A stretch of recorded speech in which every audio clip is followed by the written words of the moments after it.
outra catedral, nos preparando para subir. Como pode ver, já estamos com equipamento pronto. É um pouco difícil de andar, mas espero que acostumar e não cair nenhuma vez lá em cima. Obrigada.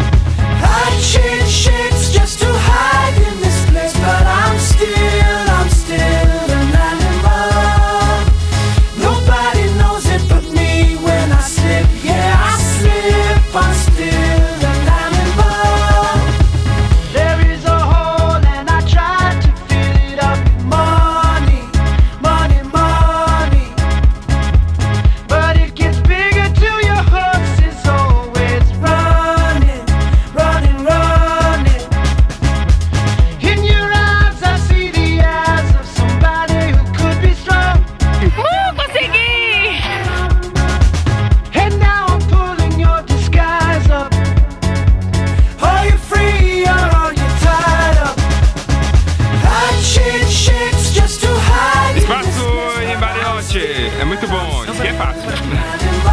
Estamos aqui em Bariloche, na montanha.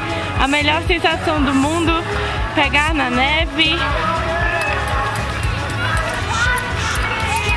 Venha pra cá, pegar na neve também.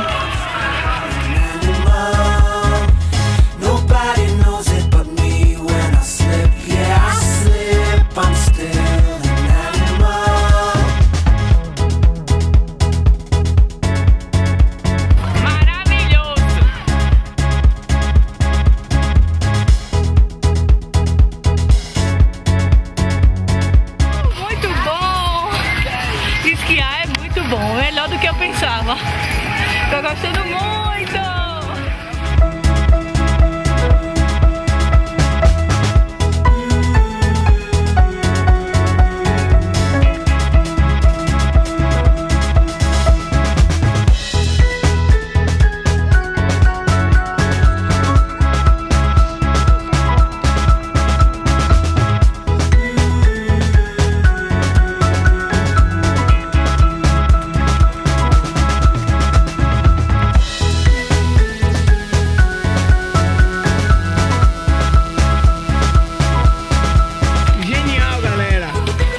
Perfeito.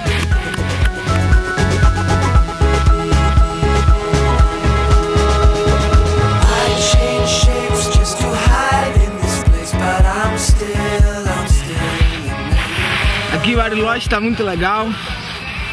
É assim, vocês do Brasil, quando tiverem a oportunidade, pode vir, porque aqui é um lugar maravilhoso.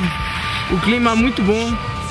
Apesar da gente estar usando, tá muito frio, a gente tá usando uma roupa térmica que deixa a gente com calor, mas toda hora bate um ventinho, um friozinho gostoso, e além de ter a neve só por perto, já fica maravilhoso. Olá galera, estamos aqui com a neve na mão, se divertindo muito. A gente tá adorando. Não queima a mão, muito boa essa neve. A gente tá adorando. Conseguimos esquiar, muito bom. Você tem que vir, curtir. Estamos adorando. Muito bom. Beijo! Aqui é neve, quem não conhece, tá vendo? É meio cristalizada, parece aquele negócio da geladeira. E é boa pra jogar nas pessoas ali, ó. Olha pra lá.